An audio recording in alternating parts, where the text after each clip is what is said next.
यशोदा के गर्भ से अवतार लिया, कौन कौन से लीलाएं की आप कहें। देवकी के गर्भ से वसुदेव के द्वारा अवतार लिया, उस चरित्र को कहें। इस श्लोक की टीका में श्री जीव गोस्वामी जी महाराज ने इसके दो अर्थ किए हैं इस श्लोक के। एक तो देवक्याम सूत जानासि भद्रन्ते भगवान सात्वताम पति ही, देवक्याम वसुदेवस्य जातो यस्य चिकीर्षया के दो अर्थ किए हैं जीव गोस्वामी जी महाराज ने। एक अर्थ तो किया है देवक्याम यशोदायाम वसुदेवस्य नंदस्य गृहे जातस्य, एक अर्थ तो ये किया है यशोदा पत्नी नंद पत्नी यशोदा के गर्भ से प्रकट भगवान के चरित्र को आप कहें, और दूसरा अर्थ है देवकी के गर्भ से प्रकट वसुदेव नंदन के चरित्र को आप कहें। आप लोग कहेंगे कि तो दो हो गए, वसुदेव नंदन और यशोदा नंदन दो हो गए। दो नहीं है, एक ही। लेकिन यह रस, ये भाव इसलिए जीव गोस्वामी जी देना चाहते हैं कि जिसमें कहीं अतिशय अंतरंग ब्रजलीला को ये महापुरुष छिपा न लें। मथुरा लीला और द्वारका लीला उनसे अधिक अंतरंग लीला ब्रजलीला है।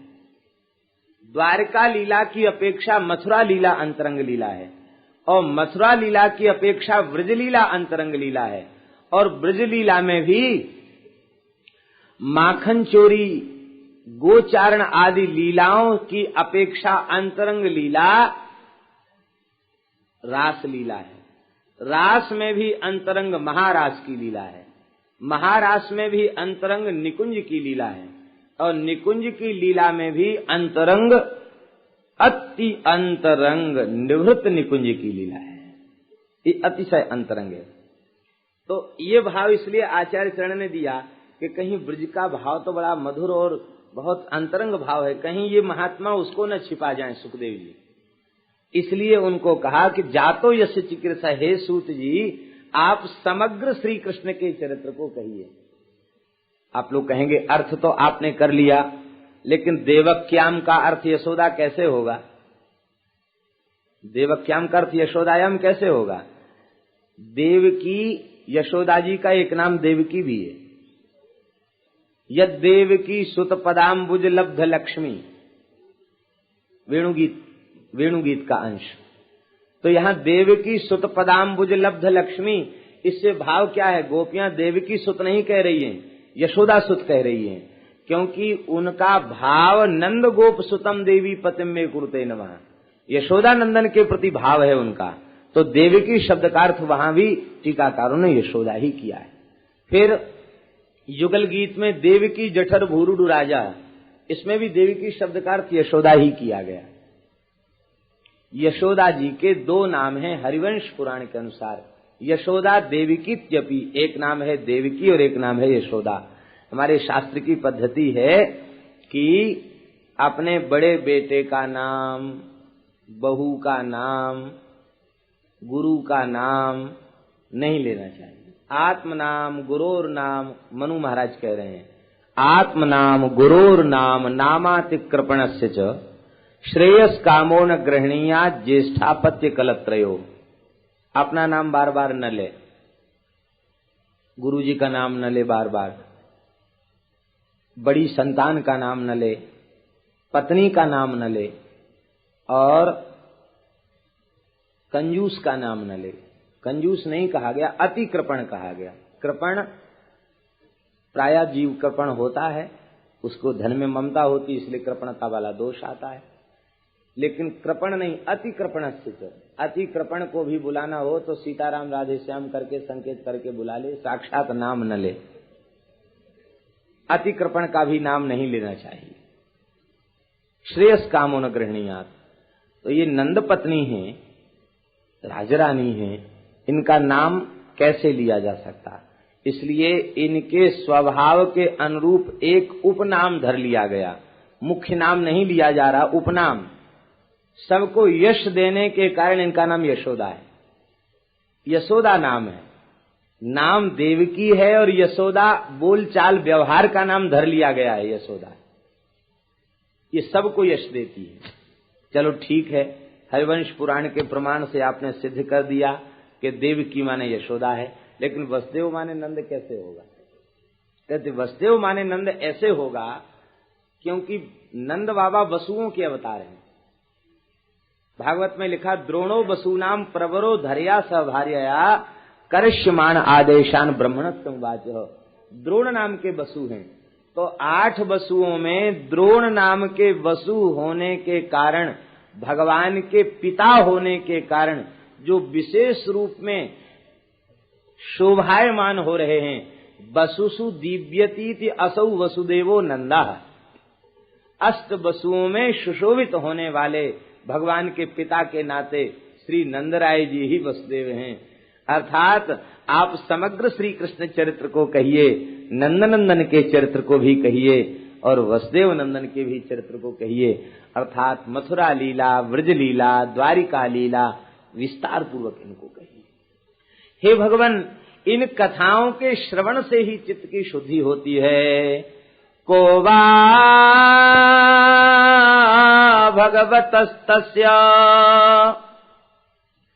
पुण्यश्लोकेद्य कर्मणः शुद्धि कामो न शृणुयाद्यशः कलिमलापम। कौन ऐसा बुद्धिमान व्यक्ति होगा जो अपने चित्त की शुद्धि के लिए समस्त कलिमल का अपहरण करने वाली भगवान की मंगलमयी कथा को नहीं सुनेगा। इसलिए आप कृपा करके भगवान की कथा सुनामें।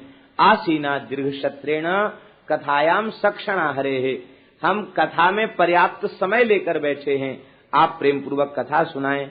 भगवान के लीला संवरण के पश्चात धर्म किसकी शरण में गया, आप कृपा करके बतावें। यह बात सुनकर के श्री सूत जी महाराज अत्यंत आह्लाद में भर गए। श्री सुखदेव जी का उन्होंने 2 श्लोकों में स्मरण किया और स्मरण करने के बाद अपने पिताकृत मंगलाचरण का स्मरण किया। नारायणं नमस्कृत्य नरं चैव नरोत्तमं देवीं सरस्वतीं व्यासं ततो जयमुदीरये कह करके भगवान की कथा का शुभारंभ किया। हे महात्माओं, सबसे पहले श्रीमद् भागवत में परम धर्म का निरूपण है। तो परम धर्म का स्वरूप क्या है?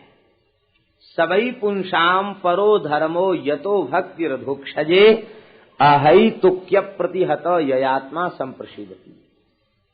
परम धर्म वही है जिसका आचरण करने से अधोक्षज भगवान में रति की प्राप्ति हो जाए, भक्ति की प्राप्ति हो जाए, उसी को परम धर्म है। भक्ति के 2 विशेषण हैं, ध्यान दें। कौन कौन? एक तो अहेतुकी और दूसरी अप्रतिहता, ये 2 विशेषण। अहेतुकी माने निष्काम भक्ति। जो निष्काम भक्ति होगी वही जीव का कल्याण करने वाली होगी। आप शांत होकर श्रवण करें, कोई बात। जो निष्काम भक्ति होगी वही जीव का परम कल्याण करने वाली होगी, और जो निष्काम भक्ति नहीं होगी वो प्रतिहता हो जाएगी। उसमें एक दोष है कि वो सदा सर्वदा चल नहीं पाएगी, प्रतिहत हो जाएगी। तो अहेतुकी अप्रतिहता और सहेतुकी सप्रतिहता। सकाम भक्ति प्रतिहत हो जाएगी, उसमें बाधा आ जाएगी, निष्काम भक्ति में बाधा नहीं आएगी।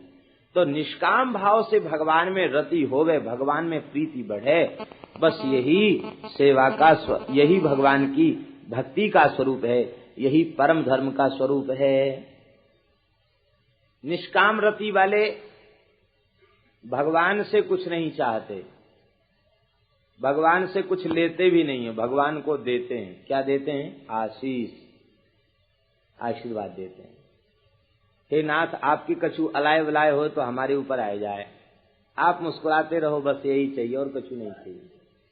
श्री अवध में सदगुरु सदन करके एक जगह है, वहां के महान एक सदगृहस्थ ब्राह्मण, उनका नाम था पंडित उमापति जी। वे ऐसे ही निष्काम भक्त थे। नित्य कनक भवन जाना और वहां जाकर ठाकुर जी को मंत्र पढ़कर आशीर्वाद देना।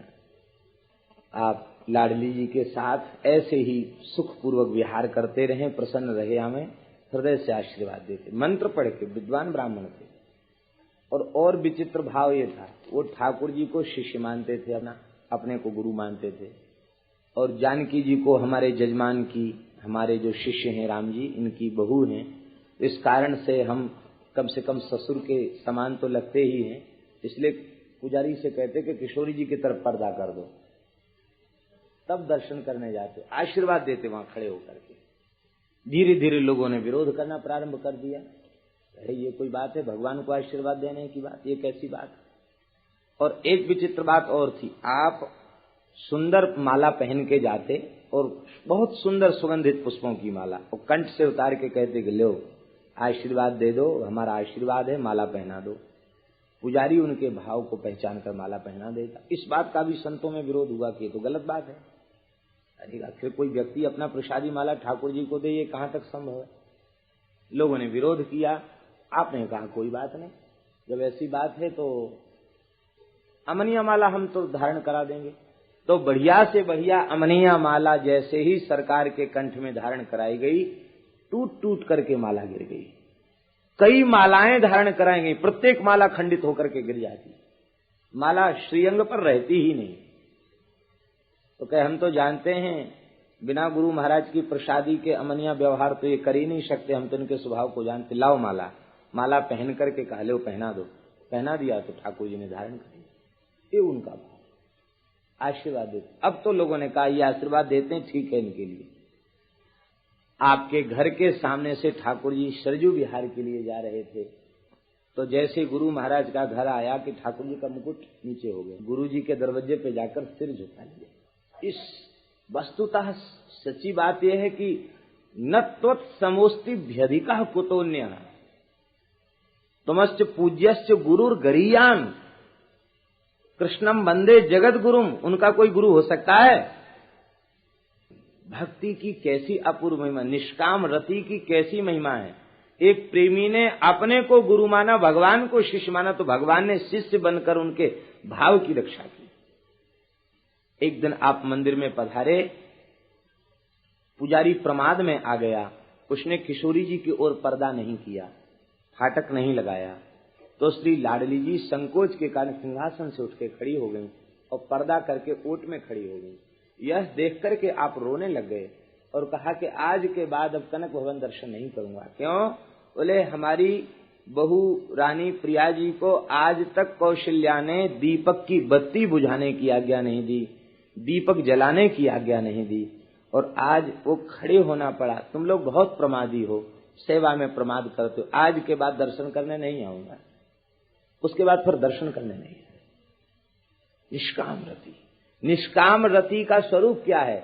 इसमें कुछ चाहिए नहीं, इसमें तो सर्वस्व देना है। चाहिए तो कुछ भी नहीं, उल्टे देते हैं। हमारी व्रज की गोपियां जब नंदालय में प्रथम जाती हैं तो क्या कहती हैं? ताः आशीष प्रयुंजाना। प्रथम दर्शन में ही लाला को आशीर्वाद देती हैं। ताः आशीष प्रयुंजाना चिरम पाहीति बालके आसिंचन। वो आशीर्वाद देती है। हरिद्रा तैल चूर्णाद्भिः सिंचन्त्यो जनमुज्जगुः। गोपियां प्रथम दर्शन में कहती हैं, अरे यशोदा तेरो लाला चिर जीवे, सुखी रहे मैया, तू सुखी रहे और तेरो लाला सुखी रहे। ये समस्त ब्रज गोपी आशीर्वाद देके आती है। ये है, हमें कुछ चाहिए नहीं, बस प्रेमास्पद प्रसन्न रहें, यही चाह हो। ये अहेतु की भक्ति है। इस अहेतु की भक्ति में बाधा नहीं होती, प्रीति बढ़ती चली जाती है, भक्ति बढ़ती चली जाती है, और सकाम प्रीति घटती चली जाती है, बढ़ती नहीं है।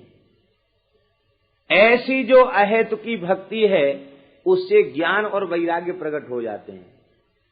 जनयत्यासु वैराग्यम, ऐसी भक्ति शीघ्र ही वैराग्य को उत्पन्न कर देती है। और ज्ञानंच यत् तत् हेतुकम, अहेतुक ज्ञान को प्रकट कर देती है। ध्यान दें, भक्ति का विशेषण क्या है? अहेतुकी भक्ति। और अहेतुकी और अप्रतिहता दो विशेषण है। अहेतुकी अप्रतिहता भक्ति से अहेतुक अप्रतिहत ज्ञान और अहेतुक अप्रतिहत वैराग्य प्रकट होगा। वैराग्य और ज्ञान की भी वही बात है। हेतु वाला वैराग्य लाभ नहीं पहुंचाएगा। हमने इस हेतु से आज किसी संत ने पूछा तो महाराज हम सुनते हैं कि ये तिलक लगाने से, तुलसी बांधने से, साधु का, सन्यासी का भेष बनाने से भगवान प्रसन्न नहीं, ये तो लोक दिखावे के लिए किया जाता है। बात सच्ची है। यदि लोक दिखावे के लिए किया गया है तो इस भेष से भगवान नहीं रीझेंगे, ये बात तो सच्ची है। लेकिन यदि इस वैराग्य के स्वरूप के धारण का हेतु भौतिक वस्तु की प्राप्ति नहीं है, केवल परमात्मा की प्राप्ति लक्ष्य है, तो फिर यह वेश निंदित नहीं है। फिर तो दंड धारण मात्रेणो नरो नारायणो भवेत्, फिर तो वो नारायण स्वरूप हो जाता, भगवत स्वरूप है। हमारा वैराग्य हो तो किसी वस्तु की प्राप्ति के लिए वैराग्य न हो। अभाव से ग्रस्त होकर वैराग्य एक बार जगेगा और फिर जब उन वस्तुओं की प्राप्ति होगी तो वैराग्य हट जाएगा, और लक्ष्य एक बना रहेगा भगवान की प्राप्ति का, तो वैराग्य कभी कम नहीं होगा, वैराग्य बढ़ता ही निरंतर चला जाएगा। प्रेम भी बढ़ेगा और वैराग्य भी बढ़ेगा। श्री मीरा जी कह रही हैं, बाला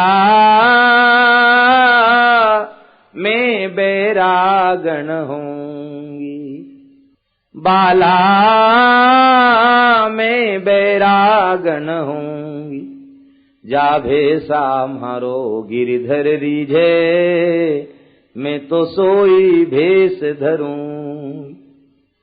गिरधर को रिझाने के लिए भेष धरा गया है तो ठीक है, लोक रिझाने के लिए किया गया है तो व्यर्थ है। भक्तनावती, पति ने कह दिया पुत्र प्रेम सिंह से, ओ मुंडी बैरागिन के पूत, जुगल कंठी धारण किए थे, मस्तक पर तिलक था, लो मुंडी बैरागिन के पूत, जलाने क्यों आया है?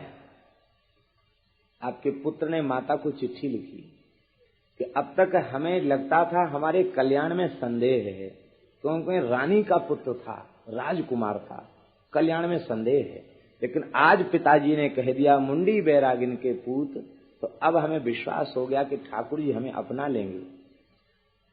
लेकिन एक दुख की बात है, आपको पिताजी ने मुंडी बैरागिन कह तो दिया, लेकिन आप मुंडी बैरागिन नहीं बन सकी, संसार का सर्वथा त्याग करके भजन में नहीं लग सकी, इस बात का दुख है। यह चिट्ठी पढ़ते ही पुत्र की हृदय से लगाया रत्नावती ने, आमेर नरेश की रानी रत्नावती ने, और उस रानी ने पति के रहते हुए केश को मुड़वा दिया, राज वस्त्रों का त्याग कर दिया, केश मुड़वा करके भजन में लग गई। और फिर भक्तिमती रत्नावली का चरित्र गोरखपुर गीता प्रेस की पुस्तक भक्त चरित्र में भी प्रकाशित है। साक्षात सिंह आया, भूखे सिंह को छोड़ा गया, और दासी ने कहा सिंह आया, बोले अजू नृसिंह जी पधारे हैं। नृसिंह आए और सिंह में नृसिंह का दर्शन किया और दुष्टों को उन्होंने मारा। कितनी बड़ी चमत्कार की घटना। तो कहने का तात्पर्य यहाँ ये है कि भगवान की प्राप्ति के लिए जो कुछ किया जाए वह शोभनीय है, और संसार के किसी को आकृष्ट करने के लिए जो कुछ किया जाए वो सब अशोभनीय है। तो अहेतुक की भक्ति से अहेतुक वैराग्य प्रकट होगा और अहेतुक ज्ञान प्रकट होगा, अहेतुक वैराग्य बाधित नहीं होगा। इसी प्रकार से सहेतुक ज्ञान, जिस ज्ञान में हेतु है, हेतु का मतलब जैसे किसी ने वेदांत का बड़ा गंभीर स्वाध्याय किया, लेकिन उसका लक्ष्य है कि हम किसी विद्यालय में वेदांत के अध्यापक बन जाएं और हमको 10-20 हजार रुपए महीने वेतन मिलने लग जाए, तो उसके अध्ययन से वेतन भी मिलेगी, उधर की पूर्ति भी होगी, लेकिन उस वेदांत को पढ़ाने से उसे ज्ञान मिल जाए यह संभव नहीं है, क्योंकि उसका हेतु यह नहीं था कि भोगों से वैराग्य होकर परमात्मा के चिंतन में मन लग जाए। ये उसने अपने ज्ञान का लक्ष्य नहीं बनाया, तो उसका ज्ञान केवल लोक की वस्तु तक सीमित रह जाएगा, अलौकिक वस्तु को देने में समर्थ नहीं होगा। इसलिए अहेतुक ज्ञान, ज्ञान का फल केवल भगवान के प्रेम की प्राप्ति हो और कोई दूसरा फल न हो, यही वैराग्य का फल, यही ज्ञान का फल, यह उत्पन्न हो जाता है। किसी ने विधिवत धर्म का अनुष्ठान किया और भगवान के चरित्र में अनुराग उसका नहीं हुआ, नोत्पादे यदिरतिम श्रम एव ही केवलम, तो उसका किया गया साधन का श्रम केवल श्रम ही है। हे ऋषियों, चतुर्विध पुरुषार्थ का स्वरूप समझना चाहिए। 4 पुरुषार्थ कौन कौन हैं? धर्म, अर्थ, काम और मोक्ष, ये 4 पुरुषार्थ हैं। इन 4 पुरुषार्थों का तात्विक स्वरूप हम लोग समझ नहीं पाते, इसलिए हम लोगों के जीवन में भ्रम उपस्थित हो जाता है और लक्ष्य से भ्रष्ट हो जाते हैं। धर्म, अर्थ, काम, मोक्ष, ये 4 पुरुषार्थ हैं। हम लोगों की मान्यता क्या है? हम लोगों की मान्यता यह है कि धर्म का फल है अर्थ, क्योंकि धर्म में प्रवृत्ति अर्थ के लिए ही हम लोग कर रहे हैं। धन मिले इस आशा से धर्म कर रहे हैं। धर्म का फल अर्थ नहीं है, लेकिन हमने धर्म का फल अर्थ मान रखा है। और उदाहरण भी हम देते हैं कि धर्म से धन होगा, और यहां तक लोग कहते हैं कि धन से ही धर्म होगा, बिना धर्म के धन हो, बिना धन के धर्म भी नहीं हो सकता, ऐसा भी लोगों ने कहना चालू कर दिया। तो धर्म का फल क्या माना? अर्थ। और अर्थ का फल क्या? काम। कामना की पूर्ति अर्थ का फल मान लिया। अर्थ है तो हम अपनी सारी कामनाओं को पूर्ण करें, ये अर्थ का फल है। तो क्या काम का फल मोक्ष है? धर्म का फल अर्थ है और अर्थ का फल काम है, तो क्या काम का फल मोक्ष है? काम का फल मोक्ष नहीं है।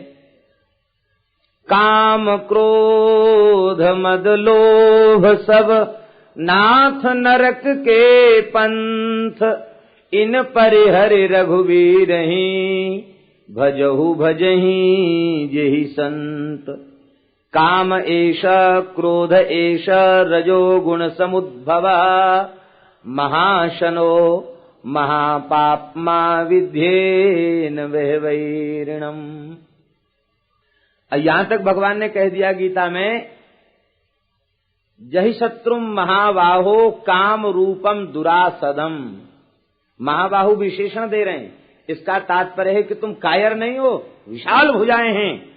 इस अपनी संपूर्ण शक्ति का प्रयोग काम रूपी दुर्धर्ष शत्रु के विनाश में कर दो।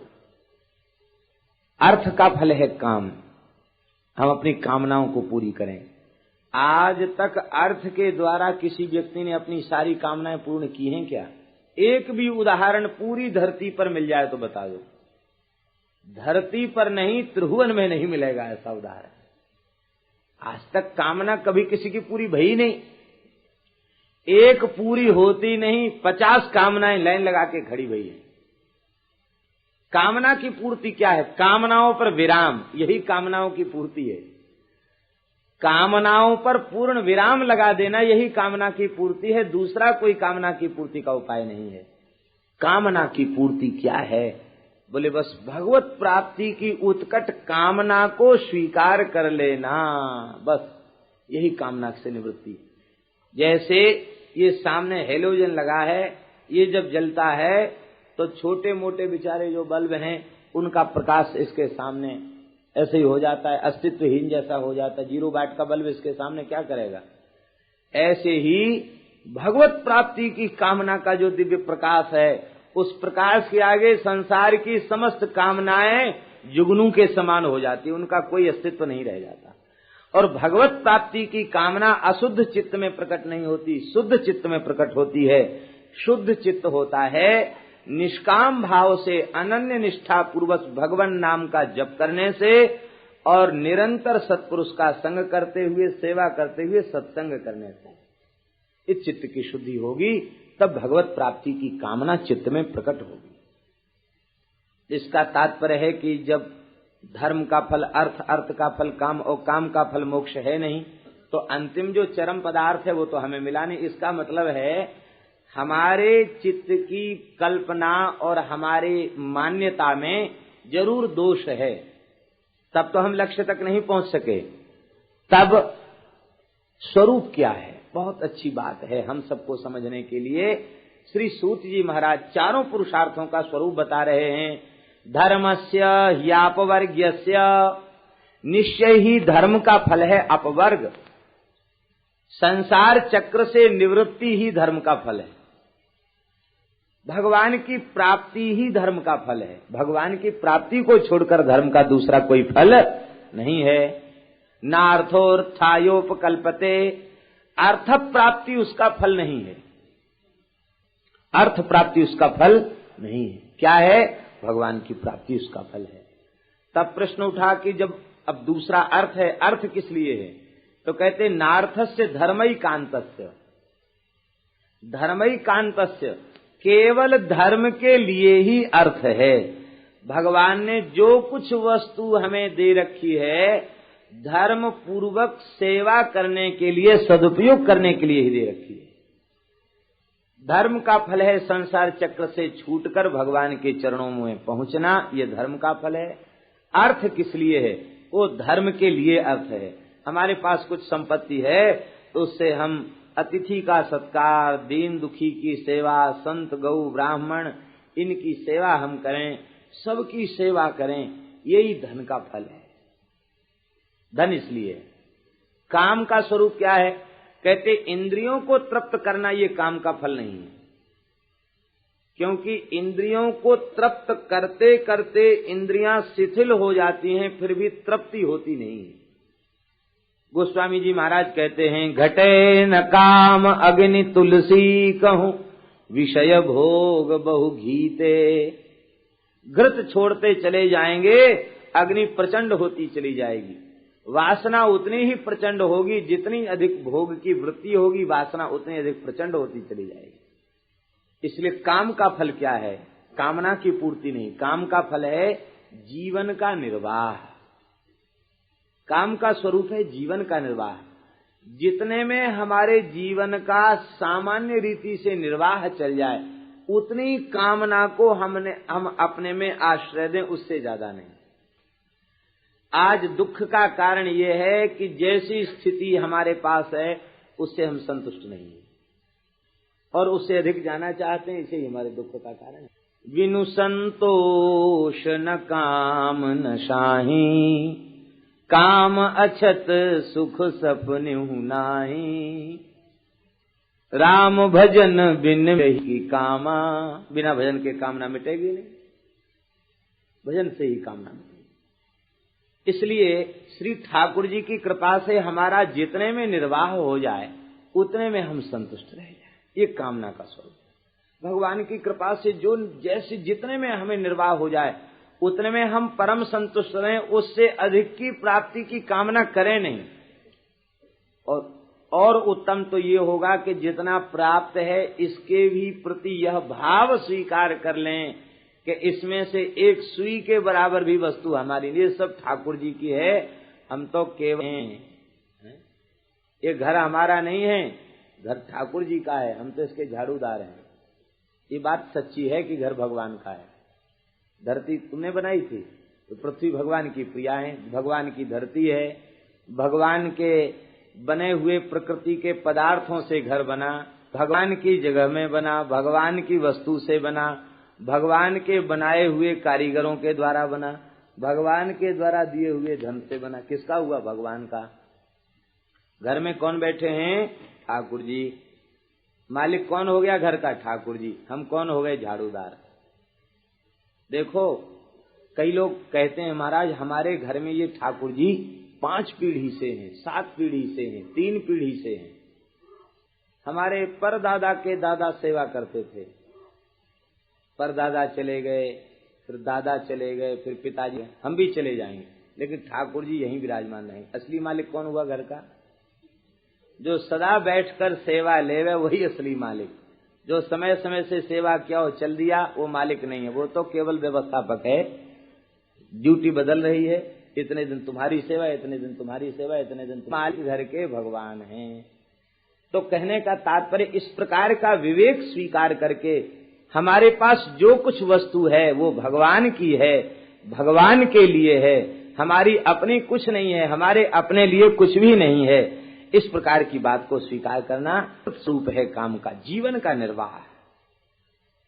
अब कहते जीवन का निर्वाह का स्वरूप तो ये है, अब जीवन का फल क्या है? हमको ये जीवन मिला, इस जीवन का फल क्या है? जीवस्य तत्व जिज्ञानार्थो यश्चेह कर्म भी।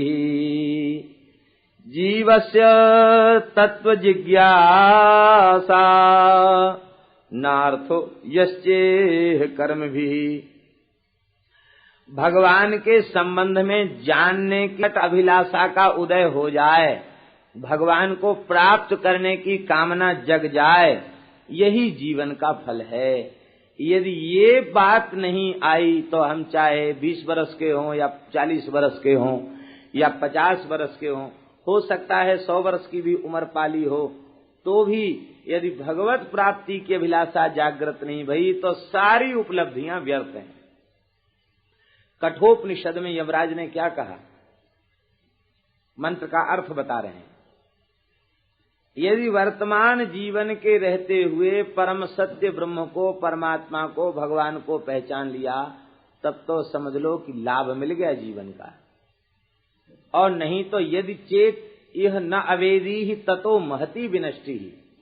यदि इस जीवन के रहते हुए भगवान को नहीं जाना तो इससे भारी विनाश और कोई दूसरा नहीं होगा। तो सबसे बड़ा लाभ यही है, जीवन का परम लाभ यही है, भगवान का अनुराग मिल जाए, भगवान की प्राप्ति हो जाए, यही जीवन का परम लाभ है। तब प्रश्न उठा कि भगवान, ब्रह्म, परमात्मा ये अलग अलग हैं क्या? बोले नहीं, अलग अलग नहीं, एक ही वस्तु है। ब्रह्मेति वदन्ति तत्तत्त्वविदस्तत्त्वं यज्ञानमद्वयम् ब्रह्मेति परमात्मेति भगवान इति शब्द्यते। तत्व के ज्ञाता लोग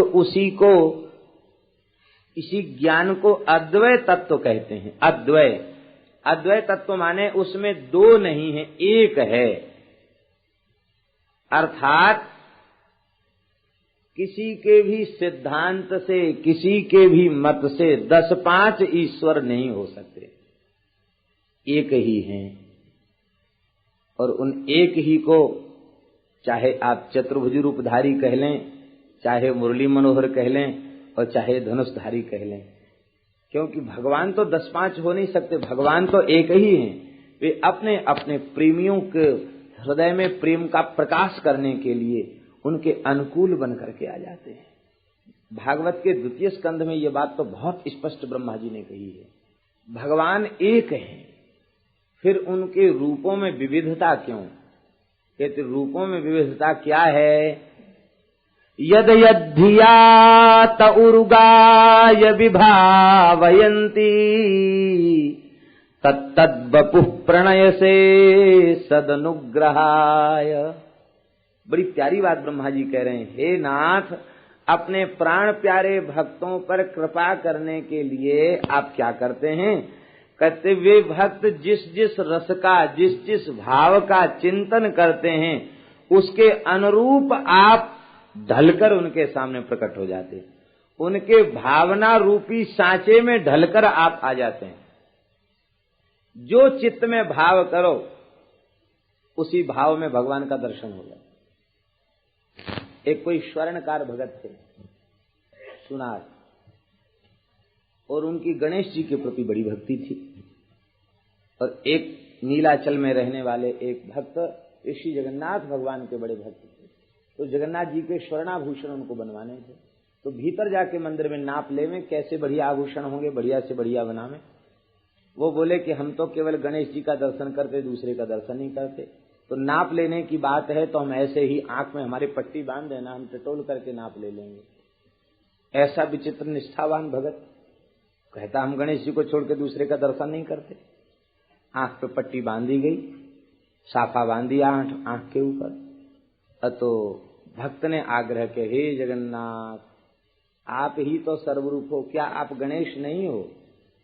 इस बेचारे के ऊपर कृपा तो करो, इसका भेद नष्ट हो जाए। तो उसने जैसे ही नाप लिया तो उसको भगवान का लंबोदर, कान पर कुंडल का नाप लिया तो गजकर्ण, सूपकर्ण, मुखारविंद पर स्पर्श किया तो लंबी सूंड दिखाई पड़ी। बोले अरे तुम कहते थे जगन्नाथ जी, ये तो हमारे गणेश जी, गणेश जी तो है ही हैं। जैसे उसने पट्टी खोली को साक्षात जगन्नाथ जी सामने। अरे अब आंख बंद करे, पट्टी बांधे तो गणेश जी, और पट्टी खोले तो जगन्नाथ जी। अंत में ठाकुर जी ने कहा अरे मूर्ख, भेद क्यों मानता है? तेरा जो गणेश हूं वो मैं ही तो हूं। गणेश के भीतर जो अंतर्यामी तत्व विराजमान है वो कौन है? वो जगन्नाथ ही तो हैं।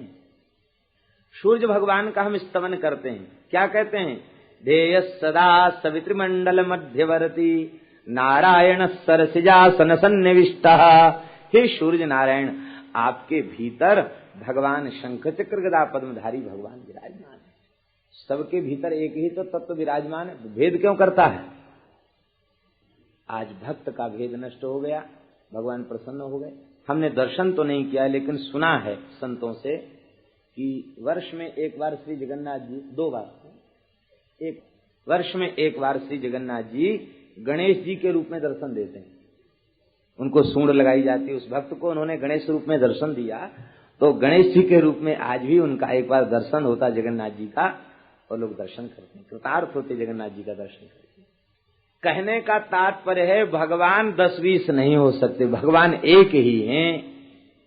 उसी तत्व के ज्ञाता लोग, जिसने जिस भावना में डूबकर चिंतन किया उसको उस भावना के अनुरूप अनुभूति होने लग जाती है।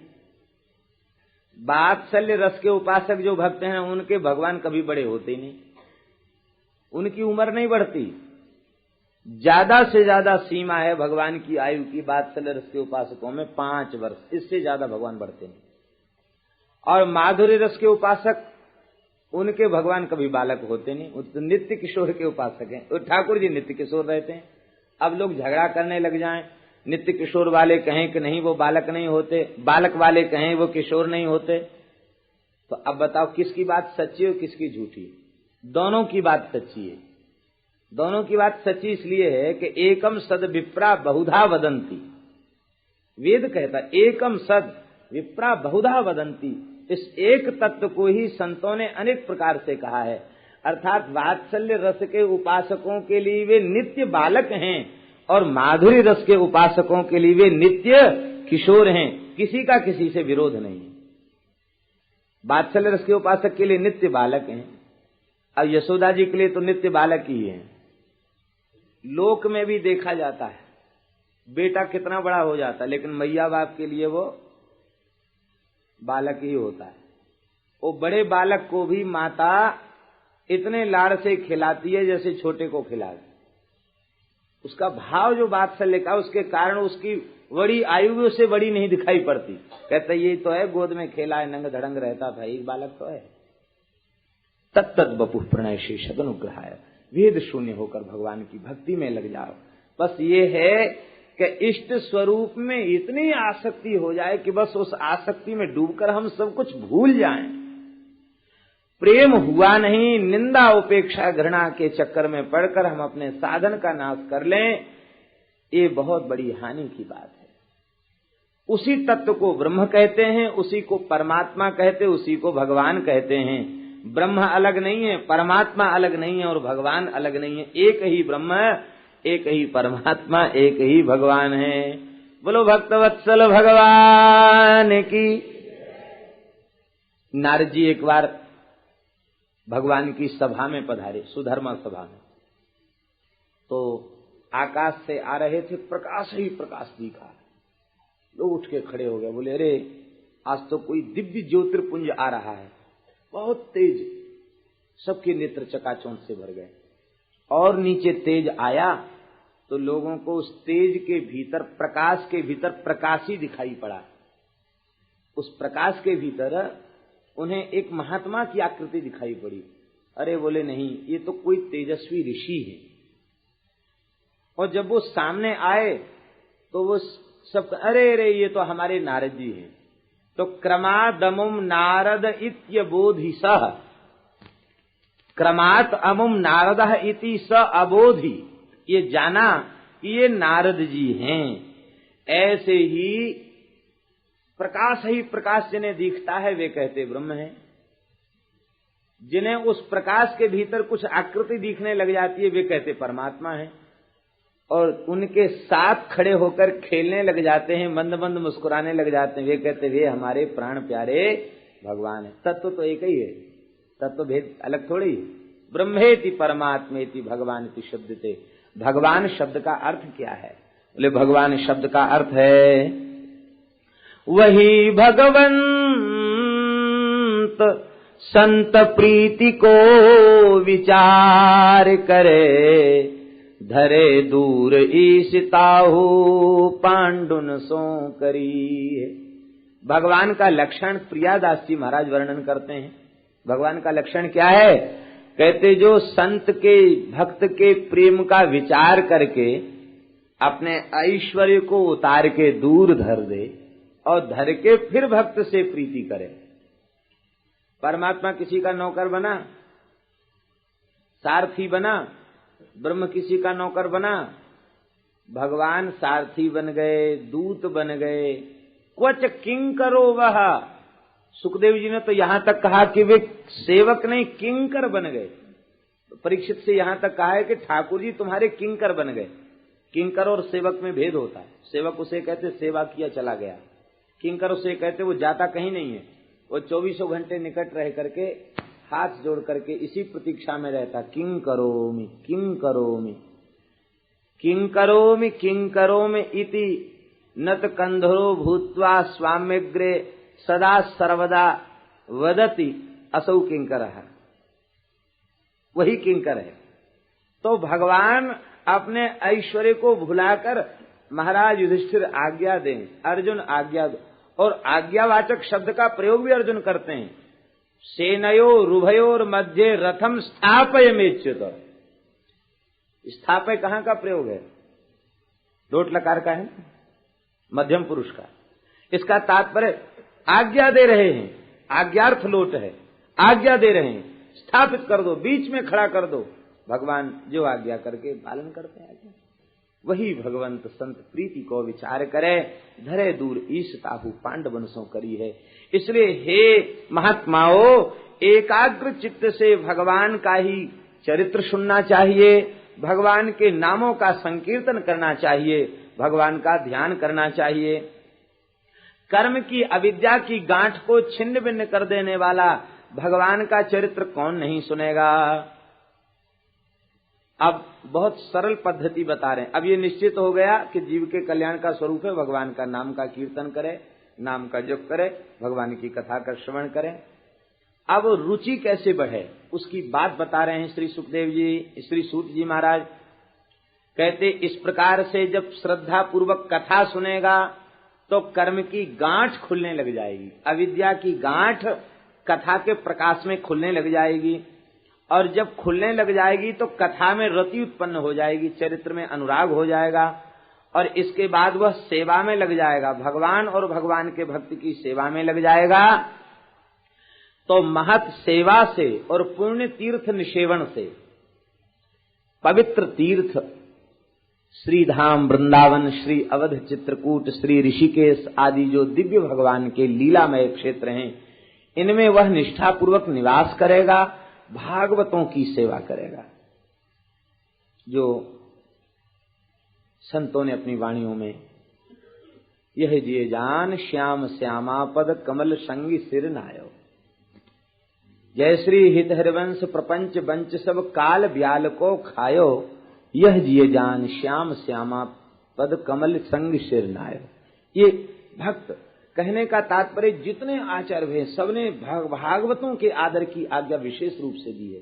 भागवतों का आदर, भागवतों का आदर करें, पवित्र तीर्थ का सेवन, भगवान की कथा में रुचि और भागवतों का आदर, भागवतों की सेवा।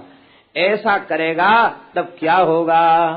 बोले शृण्वताम स्वकथाम कृष्णः पुण्य श्रवण कीर्तनः हृद्यंतस्थो ह्यभद्राणि विधुनोति सुहृत् सताम। इस श्लोक में क्रियापद क्या है? विधुनोति, और कर्तापद क्या है? कृष्णः। कृष्णः विधुनोति, विशेषेण धुनोति, नाशयति। भगवान की कथा के अतिरिक्त जितने साधन हैं उनके द्वारा चित्त की शुद्धि होगी, लेकिन चित्त की शुद्धि का कर्ता वह स्वयं होगा, और स्वयं हमारी अपनी जो सामर्थ्य है वह अतिशय सीमित है। हमारी वृत्ति क्या है? हमें अपना दोष तो दिखाई नहीं देता, हमें दूसरे का ही दोष दिखाई देता है। अपनी शुद्धि कैसे हो? और कथा श्रवण की महिमा क्या है? कहते श्रवणताम स्वकथाम कृष्णः। जो भगवान की कथा श्रवण करते हैं तो वह श्री कृष्ण ही कथा रूप से कान में प्रवेश करते हैं, और कथा रूप से कान में प्रवेश करके हृदय में डेरा जमा लेते हैं, और जब भीतर पहुंच जाते हैं तो धुनोति शमलम, सारे मल को धुनोति समाप्त कर देते हैं। कौन धुनोति? कृष्णः विधुनोति, श्री कृष्ण ही समाप्त कर देते हैं, और बस फिर चित्त शुद्ध हो जाता है, और शुद्ध चित्त में प्रेम का प्रकाश हो जाता है। कोई छोटा मोटा अधिकारी ऑफिसर संसार में कहीं किसी स्थान पर आता है तो तमाम तैयारी हो जाती, बढ़िया मंच बन जाता है, सफाई हो जाती, कहीं कोई गंदगी नहीं दिखाई पड़ती। उस साक्षात ठाकुर जी कथा के रूप से पधारेंगे हृदय कुंज में, वहां गंदगी रह जाएगी? नहीं रह जाएगी, सब कचरा साफ हो जाए। भगवान की कथा सुनना ये सोहिनी सेवा है, ये खुली जगह है चारों ओर से। दिन में कई बार सोहिनी सेवा हो, झाड़ू लगे, धूल रहेगी? यहाँ नहीं रहेगी। और बंद कमरा है, खिड़की बंद, दरवाजा बंद, पर्दे लगे हुए हैं। 15 दिन के बाद घूम फिर के आए, देखा खोल करके, ओ घर में धूल भरी हुई है। अरे भाई खिड़की बंद थी, दरवाजा बंद था, फिर धूल कहाँ से आई? इसका मतलब धूल तो वहां थी पहले से, दिखाई नहीं दे रही थी, अब उस धूल के कण जम गए हैं इसलिए दिखाई दे रहे हैं, इसका तात्पर्य हुआ। इसी प्रकार से जिन लोगों के खिड़की दरवाजे सब खुले हुए हैं वे भी सत्संग की सोहनी लगाते रहें तो चित्त स्वच्छ रहेगा उनका। और जो लोग आंख नाक कान बंद करके समाधि लगा के बैठ गए, जोगी हैं, वे भी सत्संग करें तभी उनके चित्त की शुद्धि होगी, तभी सफाई होगी। महाराज बंद कमरे में भी धूल भर जाती है, कीचड़ भर जाता है। सत्संग साधक के लिए तो अति अनिवार्य है ही है, सिद्ध के लिए भी सत्संग आवश्यक है। सुखदेव जी कम सिद्ध हैं, नवयोगीश्वर कम सिद्ध हैं, सनकादिक कम शुद्ध हैं, लेकिन इसके बाद भी वे क्या करते हैं? आशा बसन व्यसन यहति नहीं। धनवान लोगों को व्यसन होते हैं, लेकिन ये नंगे रहते फिर भी व्यसन लग गया। भगवान करें, गंगा मैया करें, श्री ठाकुर जी करें, ये व्यसन हम सबको लग जाए। कौन सा व्यसन? कथा कीर्तन का व्यसन। ये व्यसन लग जाए तो सारे व्यसनों से छुट्टी हो जाएगी। बोलो वृंदावन बिहारी। भगवान की कथा प्रेम से श्रवण करेगा तो बस फिर चित्त में कोई मल नहीं रह जाएगा, और जब प्रेम का प्रकाश हो जाएगा तो भगवान में नैष्ठिकी भक्ति हो जाएगी। नैष्ठिकी रति, दो तरह की रति है, एक अनैष्ठिकी और एक नैष्ठिकी। अनैष्ठिकी रति क्या है? ध्यान दें। अनैष्ठिकी रति ये है कि जैसे हमें किसी सत्पुरुष का संग मिला, बहुत वैराग्य प्रकट हो गया चित्त में, ओ एकदम निर्विणता आ गई, शांति आ गई चित्त में, भजन में लग गए, और जैसे ही संपर्क छूट गया, रजोगुणी तमगुणी प्रकृति के जीवों का संग मिला कि धीरे धीरे भक्ति शिथिल होती चली गई। नई भक्ति 9 दिन, खेचा तानी 10 दिन। 9 दिन तक जैसे तैसे चलाया सत्पुरुष के संग के भाव में, खेचा तानी 10 दिन तक चलेगी। 11वें दिन जैसे पहले थे वैसे भी रह जाए सोने, उससे भी गए बीते कई लोग हो जाते हैं, संस्कार शून्य हो जाते हैं। कई बार तो ऐसा देखा गया कि जो संतों के निकट रहकर बड़े संस्कारवान दिखाई पड़ते थे, थोड़े दिन में वे लौट करके आए तो उनकी वेशभूषा देख के नहीं पहचान में आ गया कि ये भी रहते थे यहाँ, या ये भी भजन करते थे, या ये भी बहुत अच्छे थे। अरे ये क्या हो गया, इनको क्या हो गया? ये स्थिति।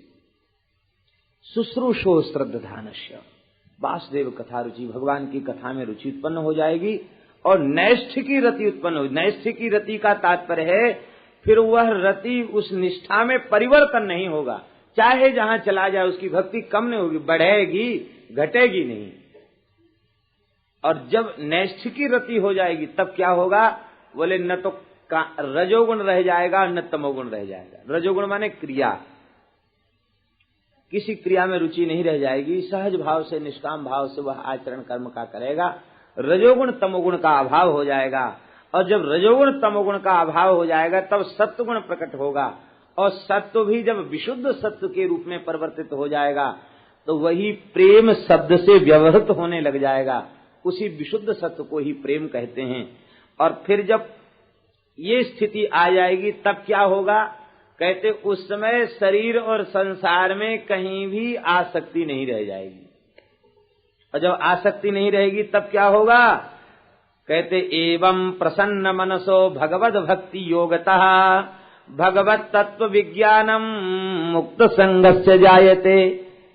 आसक्ति शून्य पुरुष को भगवत तत्व का विज्ञान हो जाएगा, विशेषण ज्ञान हो जाएगा। यहां मुक्त संगस्य व भगवत तत्व विज्ञानम जायते नान्यस्य, ये मर्यादा है। आसक्ति शून्य को ही भगवत तत्व का विज्ञान होगा। महापुरुषों ने जो अनुभव करके हमें बताया है कि भगवान की प्राप्ति का कोई साधन नहीं है, सारे साधन इसलिए हैं कि हम शरीर संसार हमें भूल जाएं, भगवान तो नित्य ही प्राप्त हैं। यही बात है, इतना प्रेम हो जाए कि हमें शरीर संसार की सुध भूल जाए तो भगवान अनुभव होने लग जाएंगे। बोले भगवान की प्राप्ति से लाभ क्या है, उस लाभ का वर्णन कर रहे हैं। विद्यते हृदय ग्रंथि छिद्यन्ते सर्व संशयाः क्षीयन्ते चास्य कर्माणि दृष्ट एवात्मनीश्वरे। अविद्या की गांठ छिन्न भिन्न हो जाती है, सारे संशय समाप्त हो जाते हैं जब भगवान का साक्षात्कार होता है। इसलिए हे महात्माओं, भगवान को प्रसन्न करने वाली भक्ति को करना चाहिए। मोक्ष की जिन्हें अभिलाषा है वे महात्मा शांत होकर के, क्षोभ रहित होकर के, नारायण कलाह शांताः भजन्ति, शांति चित्त होकर के भगवान श्री नारायण का भजन करते हैं, भगवान का भजन करते हैं। लेकिन भजंती के आगे एक विशेषण है, अनुसूय वह भजंती, असूया दोष से रहित होकर भजन करते हैं। भजन करने वाले बहुत हैं, इष्ट में अनुराग तो भया नहीं, असूया दोष आ गया, निंदा। गुणेषु दोषा विस्करणम असूया, भगवान के अन्य स्वरूपों की उपेक्षा और उनकी निंदा, ये दोष आ गया। तो उपासना करते हैं उपास्य की, लेकिन असूया से रहित होकर के उपासना करते हैं, असूया दोष से रहित होकर के उपासना करते हैं। ऐसा कहकर के भगवान के अवतारों को बताया। इनकी चर्चा हम अपराह्न काल में करेंगे। यही कथा का विश्राम। अब भगवान के संकल्प से सृष्टि होती है, इसलिए भगवान निमित्त कारण है, निमित्त और उपादान कारण। स्कंदादिभिः संस्तुतः श्रीमद् भी हमको लेने आवेंगे। ये भगवान के नाम की, भगवान की कथा की दिव्य महिमा है। बोलो भक्तवत्सल भगवान। यथामति यथा समय संक्षिप्त रूप से दोनों पुराणों के महात्म्य की चर्चा हुई। पूर्वाह्न में स्कंद पुराणोक्त महात्म्य और अपराह्न में पद्म पुराणोक्त महात्म्य की चर्चा हुई। कल से श्रीमद् भागवत को पुराण सम्राट कहा गया है, पुराण सम्राट। पाद्म ब्राह्म गृहीत चामर युगः वाराह संवीजितो ब्रह्मांडेन धृतात पत्र हस्ते स्कंदादिभिः संस्तुतः श्रीमद् वैष्णव सेवितानुगमनः सर्वेष्ट सिद्धिप्रदो श्रीमद् भागवता विधो विजयते सम्राट पुराण प्रभु। पुराण सम्राट श्रीमद् भागवत जी की जय हो, इन्हीं की विजय होती है। बड़ी दिव्य झांकी है, जैसे किसी महाराजाधिराज की दरबार में दिव्य मणिमय सिंहासन पर झांकी होती है, ऐसे ही ये पुराण सम्राट श्रीमद् भागवत दिव्य रत्नमय सिंहासन पर विराजमान हैं। पाद्म ब्राह्म गृहीत चामर युग, पद्म पुराण और ब्रह्म वैवर्त पुराण, ये दोनों चमर लेकर के चमर ढोरा रहे। राजा की सेवा में छत्र चमर छड़ी लेकर खड़े होते हैं। ये सब पुराण श्रीमद् भागवत जी की सेवा में छड़ी छत्र चमर लेकर खड़े। पाद्म ब्राह्म गृहीत चामर युग, वाराह संवीजिता, वाराह पुराण व्यजन ढोरा रहे।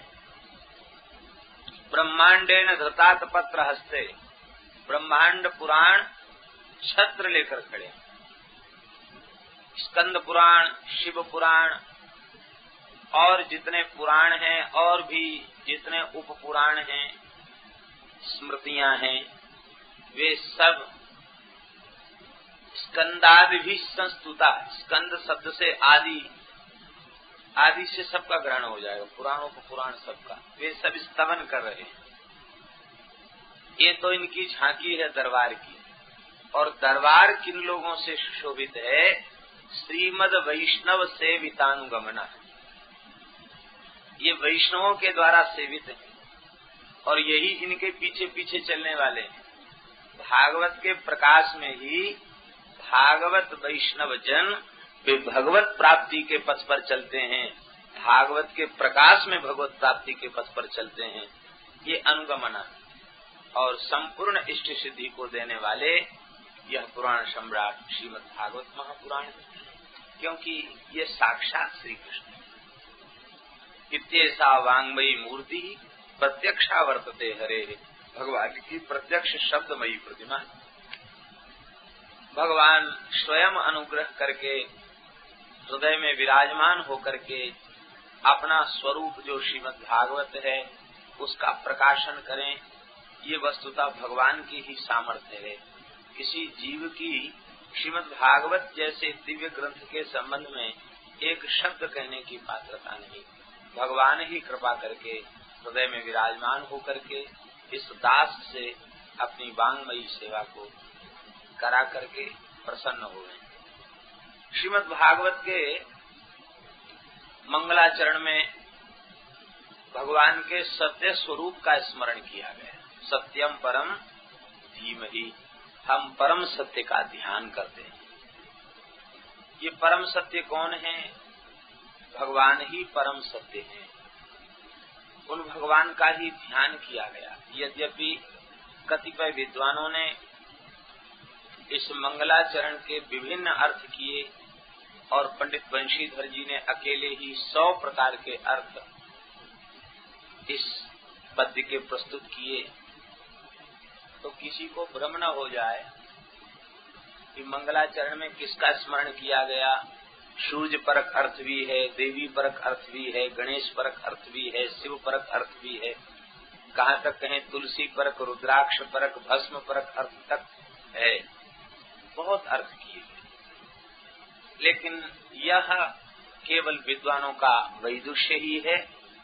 वस्तुतः श्रीमद् भागवत के प्रारंभ में मंगलाचरण में सत्यम परम धीमहि कहकर भगवान श्री कृष्ण का ही ध्यान किया गया है।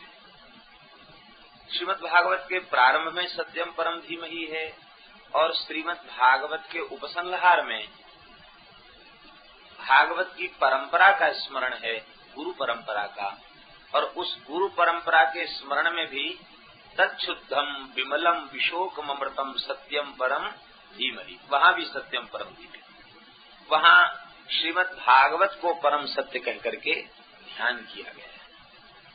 तो आदि अंत में सत्यम परम धीमहि है और इसमें किसी विशेष देवता का नाम नहीं लिया गया, राम कृष्ण नारायण का स्पष्ट नाम नहीं लिया गया, इसलिए लोगों को अवसर मिल गया। लेकिन यह संदेह उस समय निराकृत हो जाता है, उस समय यह संदेह समाप्त हो जाता है जब हम गर्भस्तुति के प्रकरण में भगवान के सत्य स्वरूप का स्मरण करते हैं। गर्भस्तुति के प्रकरण में ब्रह्मादि देवता भगवान की स्तुति कर रहे हैं। सत्यव्रतम सत्यपरम त्रिसत्यम सत्यस्य योनिं निहितं च सत्ये सत्यस्य सत्यमृत सत्यनेत्रम् सत्यात्मकं त्वां शरणं प्रपन्ना। इस गर्भस्तुति के प्रकरण में किसी को कोई संदेह है? किसी को संदेह?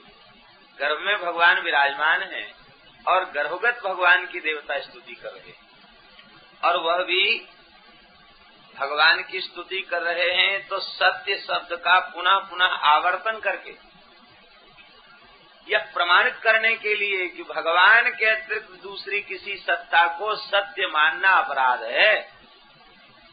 भगवान ही परम सत्य हैं।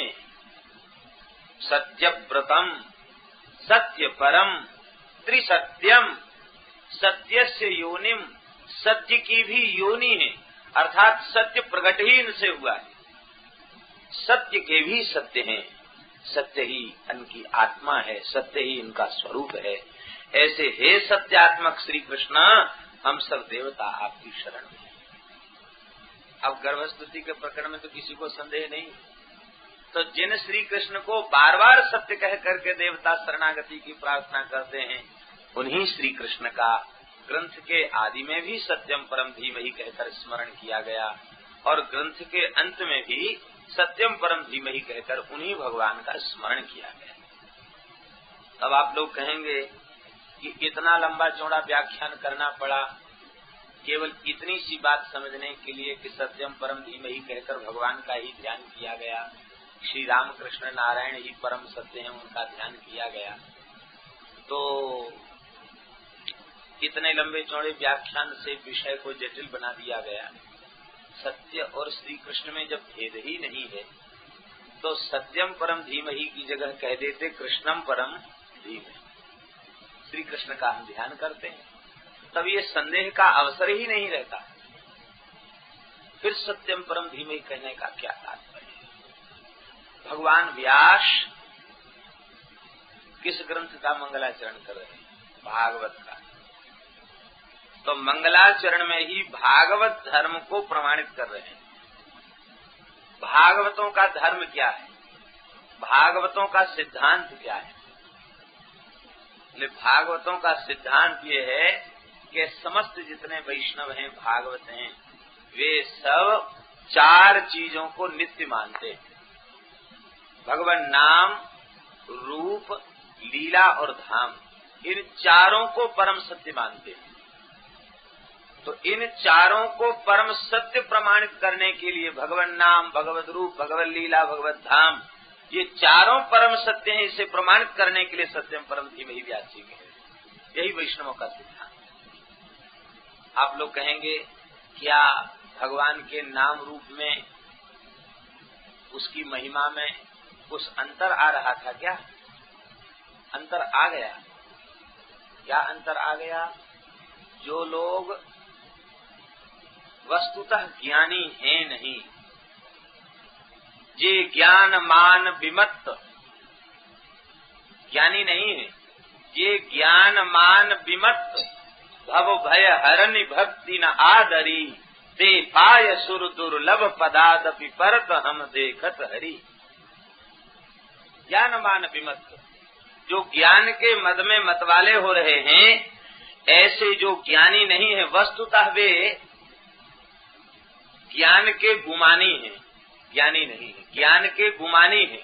ज्ञान का गुमान उनके भीतर है, वस्तुतः ज्ञान उनके भीतर नहीं है। तो वे लोग निर्विशेष ब्रह्म की सत्ता को परम सत्य के रूप में प्रमाणित करते करते भगवान जाने क्या भगवान की प्रचंड माया उन्हें भ्रम हो गया, या भ्रम की चर्चा करते करते वे भ्रम में पड़ गए। ये ठीक नहीं कहा जा सकता है, लेकिन उन्होंने सगुण साकार को भी मायिक मान लिया, माया शबलित मान लिया। और सगुण साकार माया सबलित है और सिद्धांत है यद यद नाम यद यद रूपम तत्तन मिथ्या। जहाँ जहाँ जो जो नाम है, जो जो रूप है, वह सब मिथ्या है। ये वाक्य असत्य नहीं है, ये वाक्य ठीक है। संसार के सभी नाम रूप नाशवान होने के कारण मिथ्या है। लेकिन इसका तात्पर्य ये थोड़ी है कि भगवान का नाम मिथ्या हो जाए, भगवान का सिद्धांत स्वरूप मिथ्या हो जाए, इसका तात्पर्य ये नहीं है। लेकिन यह सिद्धांत मानने वालों ने थोड़ी सी बुद्धि ज्यादा लगा दी और अधिक बुद्धि का प्रयोग जब उन्होंने कर दिया तो उन्होंने कहा कि जो नाम रूप है वो मिथ्या है। क्या नाम रूप के चक्कर में पड़ना, नाम रूप छोड़ो, सीधे बस सोहमअस्मि, अपनी निर्विशेष सत्ता का ध्यान करो, उसी में स्थित हो जाओ। सोहमअस्मि वाक्य भी गलत नहीं है, ठीक है, वैदिक वाक्य है, लेकिन उसको गलत ढंग से ले लिया। वे भगवान राम कृष्ण की शरणागति से, भक्ति से, भगवान की उपासना से विमुख होने लग गए। भगवान व्यास उन ज्ञान के मान में विमत जो गुमानी हैं, उन्हें समझाते हुए कह रहे हैं, भाई ये संसार के नाम रूप मिथ्या हैं भले ही, लेकिन जगत में होने वाले भगवान के समस्त अवतार सत्य हैं, भगवान के समस्त रूप सत्य हैं, भगवान की समस्त लीलाएं सत्य हैं और भगवान का धाम भी सत्य है। चिदानंदमय देह तुम्हारी, चिदानंदमय देह तुम्हारी, भगवान का देह सच्चिदानंदमय है। सप्त धातु विनिर्मित जैसा हम आपका शरीर है, ऐसा भगवान का शरीर नहीं है। सच्चिदानंद घन भगवान है, उनका नाम रूप लीला धाम यह सत्य है। इतना ही नहीं, इन चारों में से किसी एक की भी अनन्य निष्ठा पूर्वक उपासना करने वाले भक्त भी सत्य हैं। हमारे वृंदावन में एक महान संत थे जिनकी चर्चा भी एक दिन हमने किया था कि वे अंतिम स्थिति में थे और उन्होंने कहा भजन की 3 ही बातें, श्री कृष्ण के बनकर श्री कृष्ण के लिए श्री कृष्ण का भजन। एक बार उनके निकट गए तो वे भाव विह्वल स्थिति में थे और उन्होंने एक बात बताई, बोले कि देखो भगवान के जो शरणागत भक्त हैं वे भगवान के जैसे ही नित्य हैं। पता नहीं किस भावावेश में थे, बहुत विह्वल स्थिति में थे और उन्होंने कहा कि आज बड़ी प्रबल इच्छा हो रही थी कि गोस्वामी तुलसीदास जी महाराज का सत्संग प्राप्त हो, तो अब ये भी इसी खटिया पर बैठकर 1 घंटे राम कथा सुना के गोस्वामी जी गए। हो सकता है कोई ऐसे अनधिकारी बैठे हों जिन्हें विश्वास न हो, लेकिन दास को तो विश्वास है, क्योंकि इसमें कोई संदेह नहीं है, भगवान के भक्त नित्य होते हैं। कितने भक्तों को इस कलयुग में मीरा का दर्शन प्राप्त हुआ, इस वर्तमान साधन के समय मीरा जी का दर्शन प्राप्त हुआ, कबीर जी का दर्शन प्राप्त हुआ। श्री अवध में एक संत थे परमहंस स्वामी राममंगल दास जी महाराज, गोकुल मोड़ वाले महाराज, उनको साक्षात गुरु नानक जी का दर्शन हुआ। उन्होंने नानक जी के सत्संग का विचार किया तो नानक जी प्रकट हो गए और प्रकट होकर के कहा कि अच्छा तुम्हारी क्या इच्छा है, मांग लो। बोले हम आपका चरणामृत लेना चाहते हैं, आज भी वह चरणामृत। तो कहने का तात्पर्य ये है कि भगवान के भक्त भी नित्य हैं। श्री व्यास जी महाराज, श्री हरिराम व्यास जी महाराज, आप नित्य किसी न किसी भक्त का ध्यान करते। एक दिन आपने श्री कबीर जी का ध्यान किया। कबीर जी का ध्यान करते आपको लगा कि कबीर जी रसिक भक्त नहीं थे, ज्ञानी भक्त थे, रस में प्रवेश नहीं था। इतना भाव आते ही श्री प्रिया प्रियतम की जो दिव्य झांकी हृदय में प्रकट होती थी वो लुप्त हो गई। आप श्री हरिवंश महाप्रभु जी के चरणों में पहुंचे और कहा कि भगवान क्या अपराध बन गया। श्री ठाकुर जी रूठ गए। आपने कहा किसी भक्त का अपराध कर दिया होगा, क्योंकि ये संत अपराध से ही रुष्ट होते हैं और वैसे तो रुष्ट होते ही नहीं। आपने बहुत सूक्ष्म विचार किया तो कहा भगवान हमने कबीर जी के प्रति ऐसा भाव किया, वे रसिक भक्त नहीं थे।